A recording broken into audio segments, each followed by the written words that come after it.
नमस्कार। कैसे आप सभी लोग? बढ़िया हैं। आज बहुत ही सौभाग्य की बात है कि हमारे परम पूज्य आज जो इस धरा पे नहीं गोलोकवासी संत श्री श्री 1108 दामोदर दास जी महाराज, जिनको हम लोग पहाड़ी बाबा के भी नाम से जानते थे। यूं तो पहाड़ी बाबा के नाम पर वृंदावन में परम सिद्ध पहाड़ी बाबा थे, और दूसरा ये रहने वाले थे नेपाल के, और अयोध्या के कटरा रेलवे स्टेशन के पास अक्सर ये घूमते हुए मिल जाते थे। इनकी दिनचर्या क्या थी कि सुबह 4 बजे ये सरयू स्नान कर लेते थे। वो आज तक किसी को ये नहीं पता चला कि रात को कहाँ रुकते हैं। दिन में कभी यहाँ, कभी वहाँ, कभी कहाँ, कभी कहाँ। और पहाड़ी बाबा चूंकि देखने में थोड़ा सा नेपाली जैसे थे, पहाड़ी जैसे थे, तो जनमानस, जो लोक जनमानस था, इनको पहाड़ी बाबा नाम से पुकारना चालू कर दिए, तो ये पहाड़ी बाबा हो गए। ऐसा देखा गया है कि पहाड़ी बाबा जिसको जो बोल देते थे, जिसको जो कह देते थे, वो अकाट्य रहता था, वो जल्दी कटता नहीं था। पहाड़ी बाबा एक सिद्ध योगी थे, परमहंस की उपाधि पद के थे। उनको समझ पाना, ब्रह्मांड को समझ पाना समझ लीजिए था। लेकिन जो अयोध्या के साधु संत उनको जानते थे, वो बड़े आदर सम्मान के साथ उनके चरण रज को माथे लगाते और प्यार से उनको जय श्री राम जी की बोलते। किंतु आज की चकाचौंध दुनिया में हम तो जो 4-4, 5-5 फॉर्च्यूनर गाड़ी से घूम रहा हो, लग्जरी बाबा, यानी साधु नहीं स्वादु, हम तो उनके पीछे पड़े हैं ना। सोशल मीडिया पे अभी कुछ बोल दो तो आज तो सत्य को ऐसा कुचला जाता है जैसे सांप का मुंह लोग कुचलते हैं। तो ठीक है, कलयुग है, अपना तो प्रभाव डालेगा ही। वो चाहे संत हो, साधु हो, मनुष्य हो, यानी कोई भी पद का आदमी हो, सब पे कलयुग, यहाँ तक का मेरे ऊपर भी कोई भी हो, कलयुग अपना असर डालता है। अब सोचना यह कि इससे बचना कैसे है। जो सोच लिया, जो उपाय कर लिया, जो बच गया, वही बहुत बड़ा समझ जाइए कि ठीक है। इस युग में बहुत सिस्टम से अगर ये बच गया तो समझिए बहुत बड़ा पुण्य प्रताप, चारों धाम घूम लिया। ये जो बाबा थे, इनके एक शिष्य थे, वो अहिर यानी यादव थे। प्रतिदिन लाके उनको एक प्याला में दूध देते, घी छठाक भर उनको प्रतिदिन देते खाने में। अच्छा, वो जो यादव जी थे हमारे, वो भगत थे। थोड़ा बहुत ये उतारना, भूत प्रेत का काम करते, लेकिन वो समाज में ये कोई दरबार नहीं लगाते। गाय भैंस थी, सारा कुछ। वो भी उधर कटरा साइड के थे। उधर हमारे यादव भाई लोग बहुत हैं। तो उनके लड़के को दौरा आता था, तो दौरा के लिए उस समय मैं काफ़ी प्रसिद्ध था। चूंकि अब बंद कर दिया हूँ, ये दवाएं अब मिलती नहीं हैं। एक कीड़ा होता है जो कि बरसात में सिर्फ मिलता है, उससे मैं ट्रीटमेंट करता था, लेकिन अब मिलता नहीं। तो अभी मान लो 100 लोग आ जाएं तो हम कैसे ट्रीटमेंट कर पाएंगे, तो इसलिए उसको मैंने बंद कर दिया, दौरे का इलाज। तो उस समय वो मिला, उनके बच्चे को मैंने सही किया, और उस व्यक्ति ने, यादव जी ने देखा कि गुरु जी काफ़ी योग्य हैं और सारा कुछ बता रहे हैं, तो यादव जी हमको पूरी बात बताने लगे। हम भी दर्शन किए, 2-4 बार गए, आए गए। उसी के दूसरे तीसरे महीने पहाड़ी बाबा कहाँ चले गए आज तक नहीं पता चला। ऐसा मानते लोग कि वो गोलोकवासी हो गए। ऐसा सुनने में आया उनके शिष्यों द्वारा कि उन्होंने जल समाधि ले लिया था। आज उनको मैं प्रणाम करता हूँ, उनके श्री चरणों में प्रणाम करता हूँ। और उनके द्वारा उस यादव को दिया हुआ कुछ पत्र था, झोला था, मोर का पंख था, एक कटोरा था। तो यादव जी मुझे दिखाए तो वो लगभग 700-800 वर्ष पूर्व की, जैसे यादव जी से उन्होंने बताया था कि इसमें 700-800 वर्ष पूर्व की लिखी कुछ मंत्र हैं।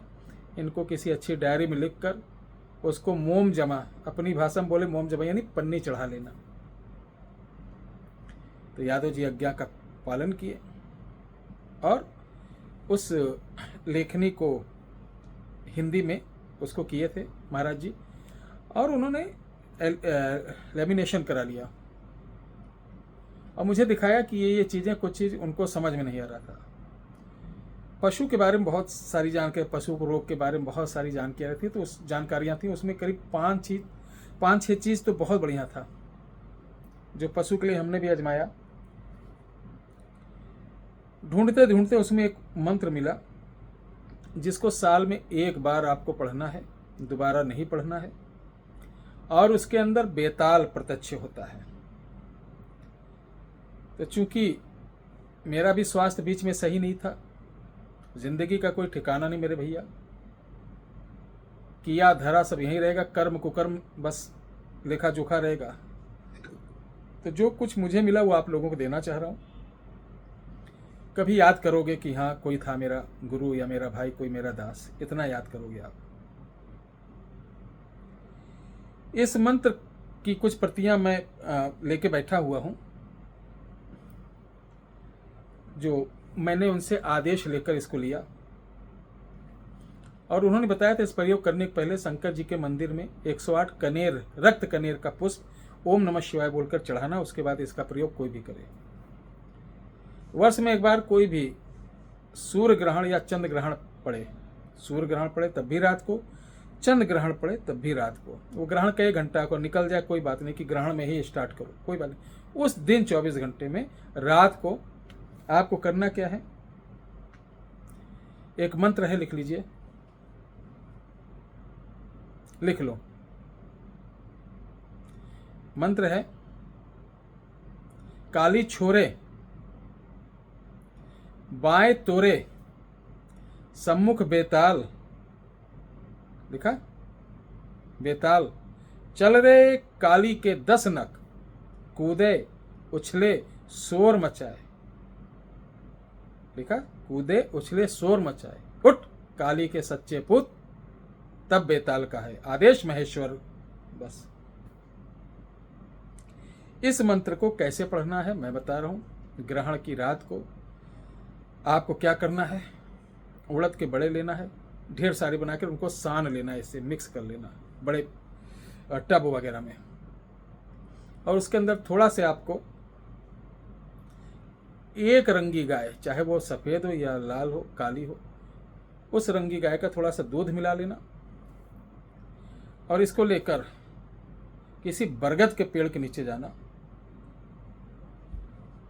और ग्रहण की रात को 9 बजे से, ध्यान रखना 9 बजे से आप 3 घंटा का जाप है, इसमें ज़्यादा नहीं है, चाहे 12 से 3 कर लो, 9 से 3 कर लो, या 10 से 1 कर लो, इस तरीके से आपको 9 बजे के बाद ही करना है।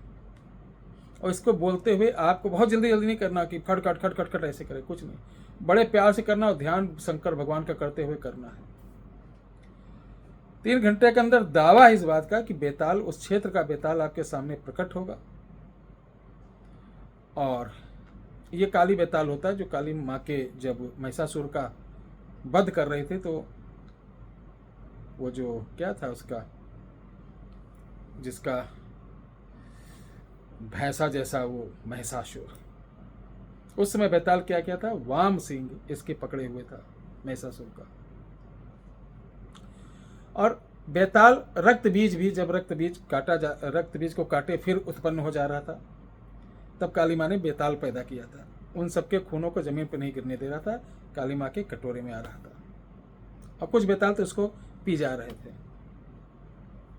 तो बेताल प्रकट होगा, प्रकट होने के साथ सबसे अच्छी बात है ये आपको किसी प्रकार का नुकसान नहीं पहुंचाएगा, आदेश मानेगा कि हुक बोलेगा, बताइए जैसे किस लिए बुलाया, क्या बात है, क्या परेशानी है, तो आप उसको सिर्फ बोलना है कि काली माई कामाख्या देवी, लिखिए, फिर क्या बोलना है 3 बार, काली माई कामाख्या देवी, जहां बसे, देखिए, जहां बसे महेश्वर योगी, महेश्वर योगी ने गाड़ा संसा, बैठ उसी पर, ऐ बेताल बैठ उसी पर, खाड़ा संसा। यही बोलकर आपको एक चाकू गाड़ देना, चाकू साथ ले जाना, एक चाकू गाड़ देना, तो तुरंत उसी चाकू पर आ जाएगा। बस इतना करना और कुछ नहीं। 3 बार बोलोगे आ जाएगा। उसके बाद जो पहले मंत्र जाप कर रहे थे उसको 3 बार पढ़कर उसके ऊपर जड़ छिड़कना, चाकू निकाल लेना, घर लेके चले आना। जब भी इस चाकू को आप मंत्र पढ़कर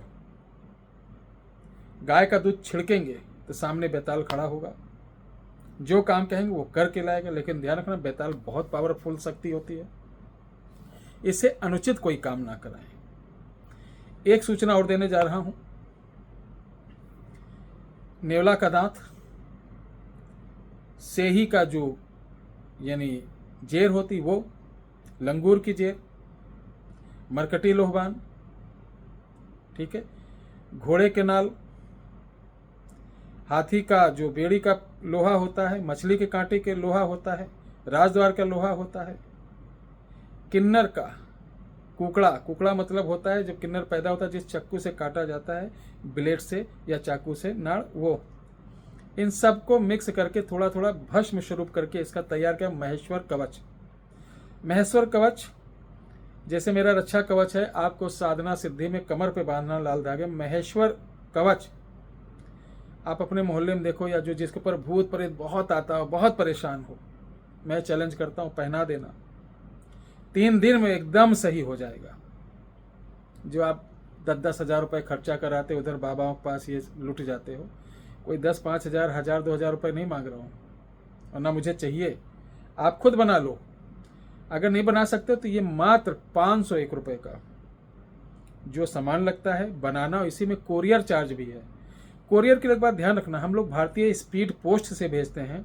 जैसे आप कोई चीज़ ऑर्डर करते हो तो उसको 2 दिन लग जाता है कंप्लीट करने में, तीसरे दिन भेजते हैं, और भारतीय स्पीड पोस्ट 3 से 4 दिन, 7 से 8 दिन के अंदर आपके यहाँ पहुँचाता है। आप लोग दूसरे दिन ही फ़ोन करना चालू कर देते हो, तो ये थोड़ा सा पीड़ा लगती है। ऐसे छल्ला गया है सबका, कवच गया है, बहुत से लोगों का कवच लौट आया, नहीं रिसीव किया तो उनको कॉल किया गया। नौखंडी गया है, बहुत से लोगों का नौखंडी रिसीव नहीं हुआ, उसका भी हम मैसेज लोगों को डाल दिए हैं। यहाँ कोई 200-400 रुपये के लिए आपके साथ किसी प्रकार का धोखाधड़ी या ऐसा कुछ नहीं होगा, ध्यान रखना। या आप अयोध्या आश्रम भी आके ले सकते हैं। तो इस प्रयोग को करिए, लाभ उठाइए। और ये कवच बहुत इंपॉर्टेंट है।